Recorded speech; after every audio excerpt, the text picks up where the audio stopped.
High command తో రేవంత్ రెడ్డి జరిపిన చర్చల్లో మరో అంశానికి సంబంధించి కూడా అధిష్టానం రేవంత్ ని అప్రమత్తం చేసినట్టుగా వార్తలు వస్తూ ఉన్నాయి సార్. పట్నంలో కమలం, అలాగే పల్లెల్లో గులాబీ, ఈ రెండు పార్టీలు కలిసే అవకాశం ఉంది భవిష్యత్తులో. సో ఆ రెండు పార్టీలతో జాగ్రత్త అని కూడా అప్రమత్తం చేసింది సార్.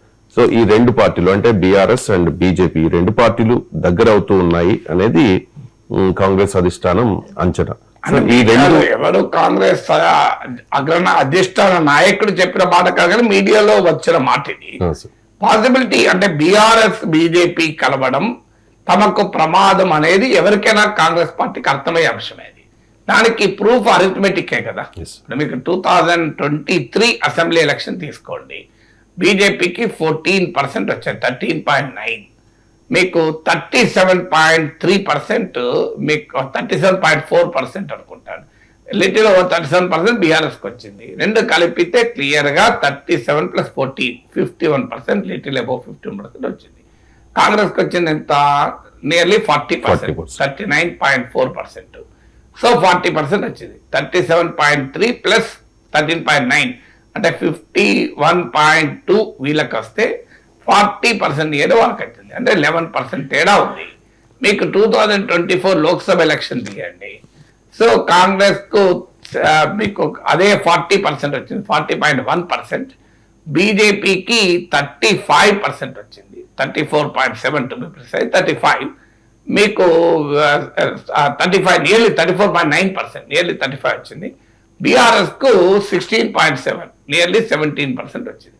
సో 17 + 35 ఎంత? 52% వీళ్ళకి వచ్చింది నియర్లీ. ఐఎమ్ టెలింగ్ మీకు అసెంబ్లీ ఎలక్షన్ లో 14 + 37 51, లోక్సభ ఎలక్షన్ లో 17 + 35 52, అంటే అరౌండ్ 51-52% స్టాండర్డ్ గా కాంగ్రెస్ కు వ్యతిరేకమైన బీఆర్ఎస్ బీజేపీలో మధ్య. ఇటీవల మున్సిపల్ ఎలక్షన్ తీయండి, 15.68% బీజేపీకి, అంటే అరౌండ్ 16%, అరౌండ్ 28% ఏమో బీఆర్ఎస్కి వచ్చింది. రెండు కలిపితే 44%. కాంగ్రెస్కి వచ్చింది ఎంత? Around 40%, little less than 40%. So ఇక్కడికి కూడా మీకు ఇంకా ఇండిపెండెంట్ ఒక 8% తెచ్చుకోవడం వల్ల బీఆర్ఎస్ బీజేపీ కలిపితే 44 వస్తుంది. ఆ 8 కూడా కలిపితే మళ్ళీ అదే 52 అవుతుంది. ఇది ఏ రకంగా చూసినా బీఆర్ఎస్ బీజేపీ కలిస్తే 50% ఏమో ఓట్లు వస్తున్నాయి. కాంగ్రెస్ పార్టీకి 40% ఓటింగ్ ఉంది. 10% గ్యాప్ ఉంటే కంప్లీట్ డివాస్టేషన్, ఘోరంగా దెబ్బతింటారు. సో అందువల్ల ఈ అరిథమెటిక్ క్లియర్ గా కాంగ్రెస్ పార్టీకి తెలుసు, బీఆర్ఎస్ బీజేపీ కలిస్తే ప్రమాదకరమని.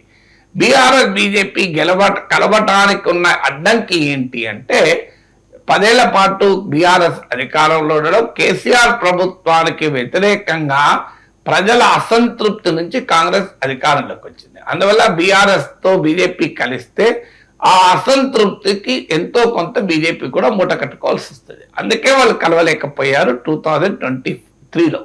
అందుకే బీఆర్ఎస్ బీజేపీ కలిసిందన్న అనుమానం వచ్చుతూనే ప్రజలు కాంగ్రెస్ కోటేశారు. మీకు అంతకుముందు దుబ్బాక, హుజూరాబాద్, జిహెచ్ఎంసీలో అనుమానం రాలే, ప్రజలు బీజేపీని ప్రత్యామ్నాయంగా చూశారు.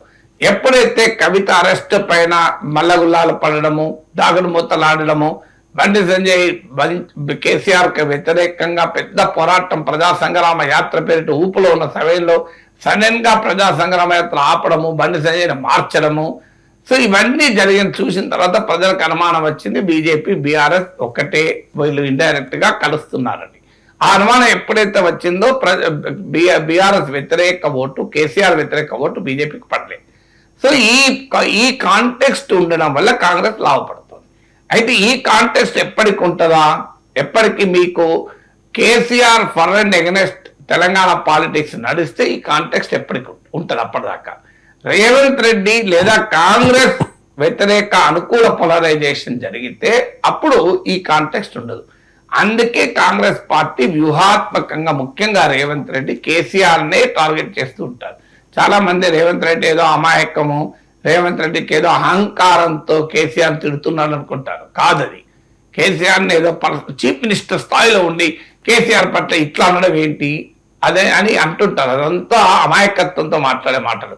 రేవంత్ రెడ్డి వ్యూహాత్మకంగానే కేసీఆర్ అనుకూల వ్యతిరేకంగా తెలంగాణ పాలిటిక్స్ ను పోలరైజ్ చేయడం అనే లక్ష్యంతో చేస్తున్న పని. అదేదో పర్సనల్ ఇష్యూ కాదు. ఎందుకు ఆ లక్ష్యం అంటే కేసీఆర్ కు అనుకూల వ్యతిరేక పోలరైజేషన్ గా ఉంటే తెలంగాణ పాలిటిక్స్ బీజేపీ బీఆర్ఎస్ కలవలేవు. ఎందుకంటే అప్పుడు కేసీఆర్ కు వ్యతిరేకంగా ఉన్నవారు ఎవరు, అనుకూలంగా ఉన్నవారు ఎవరు అనే క్వశ్చన్ వస్తే బీజేపీకి ఇబ్బంది అవుతుంది. అదే మీకు కాంగ్రెస్ ప్రభుత్వానికి అనుకూలము వ్యతిరేకము, రేవంత్ రెడ్డికి అనుకూలము వ్యతిరేకము అనే చర్చ మొదలైతే అప్పుడు కాంగ్రెస్ కు వ్యతిరేకంగా రేవంత్ కు వ్యతిరేకంగా మేము కలిశాము అంటారు. ఇప్పుడు జగన్ కు వ్యతిరేకంగా టీడీపీ బీజేపీ కలవలేదా? వైసీపీ వ్యతిరేక ఓటు చీలకూడదని, రేపు కాంగ్రెస్ వ్యతిరేక ఓటు చీలకూడదు, కాంగ్రెస్ ముక్త భారత్ లో భాగంగా మేము బీఆర్ఎస్ తో కలుస్తున్నామని బీజేపీ చెప్తుంది. తెలంగాణ కోసం గొంగలి పురుగునైనా ముద్దు పెట్టుకుంటాం, కుష్టు రోగినైనా కౌలించుకుంటామని బీఆర్ఎస్ చెప్తుంది. అప్పుడు కలిసిపోతారు. అందువల్ల కాంగ్రెస్ పార్టీకి ఫర్ అండ్ ఎగనెస్ట్ గా పొలిటికల్ పోలరైజేషన్ జరిగితే బీజేపీ కలిసే అవకాశం ఉంటుంది. కానీ అది జరగకుండా ఉండేందుకే కేసీఆర్ కు వ్యతిరేక పోలరైజేషన్ గానే రాజకీయాల్ని కాంగ్రెస్ నడుపుతోంది. అందుకే మీరు మున్సిపల్ ఎన్నికలు చూడండి, మీకు చర్చ అంతా ఎవరి చుట్టూ జరిగింది? ఫామ్ హౌస్, కేసీఆర్, మొత్తం కాళేశ్వరము, లేకుంటే telephone tapping, Modi KCR arrest చేస్తలేడు, సిబిఐ కేసీఆర్ ఏమంటలేడు, కేసీఆర్ కాపాడుతున్నది మోడీ, కిషన్ రెడ్డి కల్వకుంట్ల కిషన్ రావు. ఈ చర్చ అంతా ఎందుకు రేవంత్ రెడ్డి నడిపాడు? కారణం అదే, కేసీఆర్ అనుకూల వ్యతిరేక పోలరైజేషన్ తెలంగాణ పాలిటిక్స్ లో ఉండాలి. ఉన్నప్పుడు ఆటోమేటిక్ గా కేసీఆర్ వ్యతిరేక ఓటు కాంగ్రెస్ వెనకాల ర్యాలీ అవుతుంది, బీజేపీ బీఆర్ఎస్ కలవటానికి కష్టమవుతుంది. ఎందుకంటే తమను కేసీఆర్ అనుకూలు అనుకుంటారేమోనని. సో ఆ పొలిటికల్ నరేటివ్ ఎలా బిల్డ్ చేయాలని ఆలోచిస్తున్నారు. అందుకే కాంగ్రెస్ పార్టీ చెప్పింది వీళ్ళిద్దరు కలిస్తే మనకు ప్రమాదం, కలవకుండా జాగ్రత్త పడండి. ఆల్రెడీ రేవంత్ రెడ్డి కొత్తగా హైకమాండ్ చెప్పాల్సిన అవసరం లేదు, ఆ జాగ్రత్తలో ఆల్రెడీ ఉన్నాడు రేవంత్ రెడ్డి.